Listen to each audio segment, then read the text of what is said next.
আজকে আমাদের সমস্ত ডিস্ট্রিক্ট ইলেকশন অফিসারদের সঙ্গে আজকে রিভিউ মিটিং এবং ট্রেনিংয়ের প্রোগ্রামটা ছিল। আমাদের সমস্ত জেলাতে ডিস্ট্রিক্ট ইলেকশন অফিসার আজকে এই ট্রেনিংয়ে এসছেন এবং সকাল থেকে আমরা ট্রেনিংয়ে যে সমস্ত বিষয়বস্তুগুলো আছে, যার মধ্যে রয়েছে ইলেকশন কমিশনের ইনস্ট্রাকশনস, যার মধ্যে রয়েছে কাউন্টিংয়ের জন্য যা ইনফ্রাস্ট্রাকচারাল রিকোয়ারমেন্ট বা সমস্তগুলো অ্যারেঞ্জমেন্ট যেগুলো কাউন্টিং ভেন্যুর ভিতরে, কাউন্টিং হলের ভিতরে বা তার চারদিকে করতে হয়, সেটা নিয়ে বিস্তারিত আলোচনাটা হয়েছে। এর মধ্যে কাউন্টিং অ্যারেঞ্জমেন্টের জন্য যে আগাম প্রিপারেশন প্রয়োজন সেটা জেলাগুলোর সঙ্গে আমরা রিভিউ করে দেখেছি। সেই সমস্ত যা অ্যাডভান্স প্রিপারেশন রিকোয়ার্ড আছে সমস্ত জেলাতে ইতিমধ্যে কমপ্লিট হয়ে গেছে। এর পরের যে কাজগুলো আছে তার জন্য আমাদের আগামী 17 তারিখ থেকে কাউন্টিং অবজারভাররা চলে আসবেন। তাদের সঙ্গে district magistrate, SP, police commissioner এবং অবজারভার তারা গিয়ে আবার কাউন্টিং ভেন্যুর পুরো অ্যারেঞ্জমেন্টগুলো রিভিউ করে দেখবেন এবং কাউন্টিংয়ের দুদিন আগেই পুরো কাউন্টিংয়ে যা রিকোয়ার্ড অ্যারেঞ্জমেন্টসগুলো আছে সেগুলো কমপ্লিট হয়ে যাবে। সেটা আমরা আজকে রিভিউ করে দেখেছি। এর সঙ্গে সঙ্গে কাউন্টিংয়ের জন্যে রিটার্নিং অফিসারের যে দায়িত্বগুলো আছে, যার মধ্যে ক্যান্ডিডেটদেরকে জানানোর ব্যাপারটা আছে এবং অন্যান্য যে অ্যাডমিনিস্ট্রেটিভ অ্যারেঞ্জমেন্টসগুলো আছে সেগুলো নিয়ে আজকে ডিটেল রিভিউ করা হয়েছে। এর সঙ্গে আমাদের কাউন্টিংয়ের যে ট্রেনিংয়ের পোর্শন, যেখানে কমিশনে এক্সিস্টিং ইনস্ট্রাকশন কাউন্টিং প্রসেসটা কিভাবে করা হবে, তার জন্য কী ধরনের অ্যাডমিনিস্ট্রেটিভ প্রস্তুতি করতে হবে, ক্যান্ডিডেট বা পলিটিক্যাল পার্টিকে কী কী জানাতে হবে, কাউন্টিং প্রক্রিয়াটা কিভাবে চলবে এবং তারপর কাউন্টিং কমপ্লিট হয়ে যাওয়ার পর সমস্ত যে রিকোয়ারমেন্ট আছে, ফর্মসগুলো আছে, রিপোর্টসগুলো আছে, রিটার্নসগুলো আছে, সেগুলো নিয়ে বিস্তারিত আজকে আলোচনাটা হয়েছে এবং এই ট্রেনিংয়ের পুরো ম্যাটেরিয়ালটা আমরা ডিস্ট্রিক্ট ইলেকশন অফিসারগুলোকে আজকে দিয়ে দিয়েছি। এর মধ্যে ট্রেনিংয়ের যে পাওয়ার পয়েন্ট আছে, রিকোয়ার্ড ফর্মস আছে, অন্যান্য রিটার্নস বা অন্যান্য দিকগুলো যেগুলো আছে সেগুলো ওদেরকে দিয়ে দেওয়া হয়েছে। আজকে এই পুরো ট্রেনিংটা আমরা একটু আগে কমপ্লিট করেছি এবং তার সঙ্গে জেলা ভিত্তিক যে রিভিউটা ছিল সেটাও এখানে কমপ্লিট করা হয়েছে। এরপরে ডিস্ট্রিক্ট ইলেকশন অফিসাররা ফিরে গিয়ে এই পুরো কাজটা পর্যালোচনা করবেন।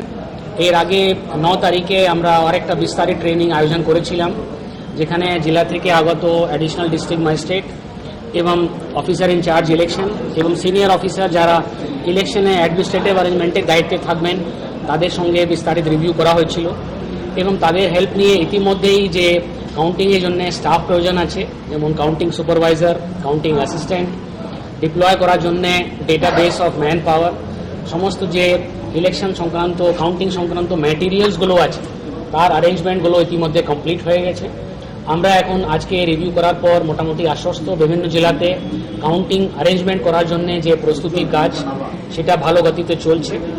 ইতিমধ্যে আমরা কমিশন থেকে খবর পেয়েছি যে প্রত্যেক অ্যাসেম্বলি কনস্টিটুয়েন্সির জন্য নির্বাচন কমিশন একজন কাউন্টিং অবজারভারকে অ্যাপয়েন্ট করেছেন এবং তারা আমাদের স্টেটে 17 তারিখের মধ্যেই চলে আসবেন এবং বিভিন্ন জেলাতে গিয়ে ডিস্ট্রিক্ট ইলেকশন অফিসার, এসপি এবং পুলিশ কমিশনারের সঙ্গে যে কাউন্টিং সেন্টার আছে, কাউন্টিংয়ে যে ভেন্যু আছে সেখানে গিয়ে তারা ইন্সপেকশন করবেন এবং যদি আর কিছু রিমেনিং কাজ থাকে তাহলে 17 তারিখে সেটা কমপ্লিট করে নেওয়া হবে। এর কাজটা 90 কাউন্টিং সেন্টারে করা হবে।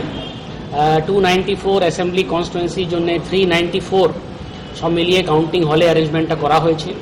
বিস্তারিত তথ্যগুলো আমরা ডিস্ট্রিক্ট ইলেকশন অফিসারদের বলেছি যে আরওকে সঙ্গে নিয়ে সমস্ত যারা ক্যান্ডিডেট আছেন, পলিটিক্যাল পার্টি আছেন, তাদেরকে সম্বন্ধে ডিটেল ব্রিফিংটা তারা করবেন এবং অন্যান্য প্রস্তুতির কাজটাও তারা জেলাতে করবেন। মিডিয়া সেন্টারে কিভাবে এই কাউন্টিং এর মানে প্রথম রাউন্ডের পরে যে আমরা হিসেবটা পেয়ে থাকি সাধারণত, সেটা মিডিয়া সেন্টারে কিভাবে পৌঁছবে সেটা যদি একটু পরিষ্কারভাবে আমাদের বলে দেন।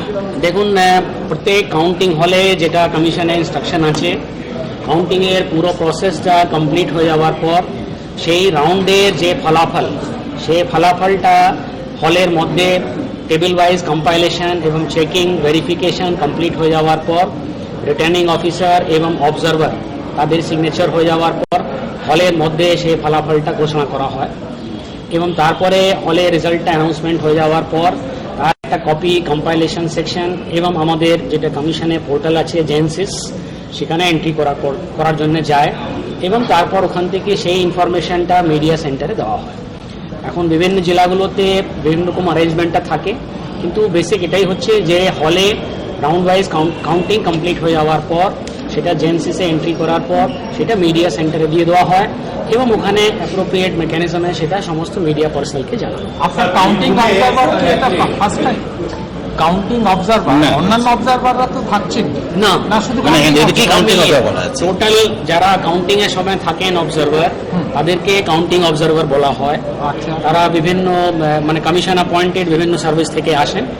এবারে কমিশন 294 অ্যাসেম্বলি কনস্টিটুয়েন্সির জন্য 294 অবজারভারকে অ্যাপয়েন্ট করেছে এবং তারা রেসপেক্টিভ আরও সঙ্গে ওখানে কাউন্টিং প্রসেসে বসবেন, হলের মধ্যে বসবেন এবং তাদের যা দায়িত্ব আছে নির্দিষ্ট দায়িত্ব কমিশন দেওয়া সেটা তারা পালন করবে। কিন্তু ইলেকশনে যে অবজারভাররা ছিলেন আগে, They will also be counting observers. ইলেকশনে যে অবজারভাররা ছিলেন, ইলেকশনে আমরা এর আগে বিভিন্ন ধরনের অবজারভার দেখেছি, general observer, expenditure observer, awareness observer, police observer. Counting এর জন্য স্পেসিফিক্যালি আলাদা করে অবজারভার অ্যাপয়েন্ট করা হয়, তাদেরকে কাউন্টিং অবজারভার বলা হয়। এর মধ্যে ডেফিনেটলি যেটা আমরা লিস্ট থেকে দেখেছি, যারা এখানে আগে জেনারেল অবজারভার হিসাবে এসেছিলেন তার মধ্যে অনেক লোক আছেন, তাছাড়াও অন্যান্য অবজারভাররা আছেন। সিকিউরিটি অ্যারেঞ্জমেন্ট কমিশনে যে ইনস্ট্রাকশন আছে, প্রত্যেক কাউন্টিং ভেন্যুতে একটা 3 টিয়ার সিকিউরিটি অ্যারেঞ্জমেন্ট থাকে। তার যে আউটার মোস্ট লেয়ার আছে সেখানে নর্মাল ডিস্ট্রিক্ট পুলিশ ডিউটি করে সেই কর্ডনে। তারপরে সেকেন্ড টিয়ার অফ সিকিউরিটি অ্যারেঞ্জমেন্টের থাকে, ওখানে আর্মড পুলিশের অ্যারেঞ্জমেন্টটা থাকে। এবং থার্ড যেটা সিকিউরিটি টিয়ার থাকে সেটা ঠিক কাউন্টিং হলের বাইরে, সেখানে সেন্ট্রাল আর্ম পুলিশ ফোর্সের জওয়ানরা থাকেন, তারা ওই এরিয়াটাকে গার্ড করেন।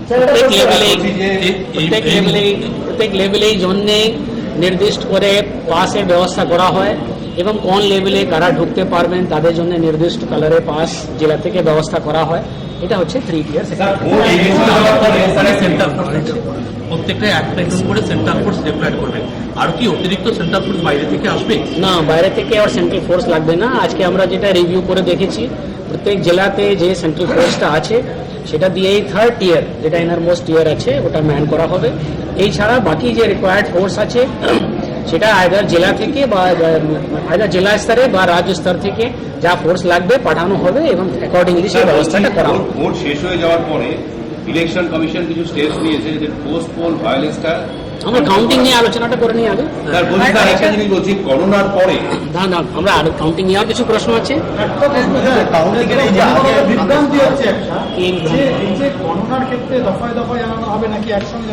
আমি তো ক্লিয়ার বললাম, প্রত্যেক রাউন্ডে যখন রাউন্ডে কাউন্টিংটা কমপ্লিট হয়ে যাবে তখন সেই রাউন্ডে টোটালটা রাউন্ডে কি ফলাফলটা রইল সেই রাউন্ডের ডিটেল ওখানে অ্যানাউন্সমেন্টটা করা হবে হলের মধ্যে। After round wise counting is complete, মানে টেবিলে কাউন্টিং হবে, তারপর যা ভেরিফিকেশন করতে হবে, স্যাম্পল চেকিং করতে হবে, ট্যাবুলেশন হবে, কম্পাইলেশন হবে, তার ভেরিফিকেশন হবে, সাইনিং বাই RON অবজারভার হবে। এরপরে রাউন্ড ওয়াইজ কাউন্টিং কমপ্লিট হলে হলের মধ্যেই সেটা অ্যানাউন্সমেন্টটা হবে। আরেকটি প্রশ্ন হচ্ছে 17 তারিখে একটি ভিডিও কনফারেন্স করার কথা শোনা যাচ্ছে, আর কি শ্রীবাস্তব করবেন দিল্লি থেকে, এটা একটু যদি আমাদেরকে বলেন। আমাদের আজকে ব্রিফিং ছাড়া কমিশনের তরফ থেকে 17 তারিখে 4টা থেকে 5টা কমিশনে প্রিন্সিপাল সেক্রেটারি এবং অন্যান্য সিনিয়র অফিসাররা 5টা স্টেটেরই রিটার্নিং অফিসারদেরকে নিয়ে ভিডিও কনফারেন্স মাধ্যমে এই কাউন্টিং প্রসেস সম্বন্ধে ট্রেনিং অ্যারেঞ্জমেন্টটা করা হয়েছে। যদি কোনো ডাউট কারো থাকে তাহলে তার জন্য এই ভিডিও কনফারেন্সে অ্যারেঞ্জমেন্ট ঠিক আছে। অবজারভারের সংখ্যা কি বাড়ানো হবে? এখানে রাজ্যে প্রথম আরবের সাথে না, এটা স্যার, প্রত্যেক স্টেজেই আমরা দেখেছি